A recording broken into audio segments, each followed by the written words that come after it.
আসসালামু আলাইকুম, আমি নীলুফার ইয়াসমিন নান্সি। আজকে আমি জানবো সোহাগ ভাইয়ের কাছ থেকে। সোহাগ ভাই আসছে নেত্রকোনা থেকে। সোহাগ ভাইয়ের জীবনে ভালোবাসার মানুষ কে, তার নাম জানবো। আপনার জীবনে ভালোবাসার মানুষ কে? আমার সবচেয়ে ভালোবাসার মানুষ একান্ত কাছের লোক হয়েছে আমার মা। আমার মা ছাড়া দুনিয়াতে আমার কেউ নাই। আমার আমি ছাড়া আমার কেউই নাই, শুধু আমার মা ছাড়া।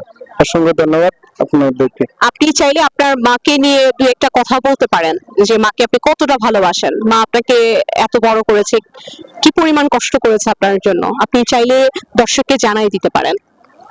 মা জিনিসটা অনেক বড়।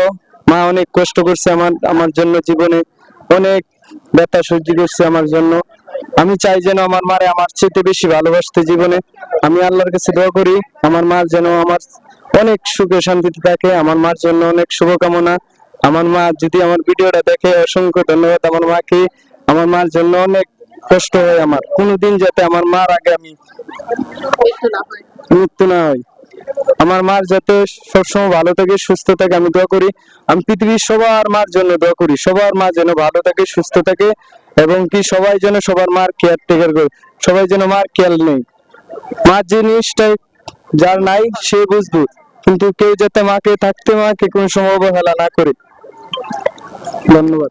সুপ্রিয় দর্শক, অসাধারণ কথা ছিল সোহাগের। সোহাগ তার মাকে জীবনের চাইতে অনেক বেশি ভালোবাসে। আমরা দোয়া করি পৃথিবীর সকল মা নেক হায়াত পাক, সোহাগের মা অমৃত থাকুক। সোহাগের মা সোহাগকে যেভাবে ভালোবাসে, সোহাগ যেভাবে তার মাকে ভালোবাসে, এরকম ভালোবাসা প্রত্যেকটা সন্তান তার মাকে ভালোবাসা উচিত। এই শুভকামনা। আসসালামু আলাইকুম।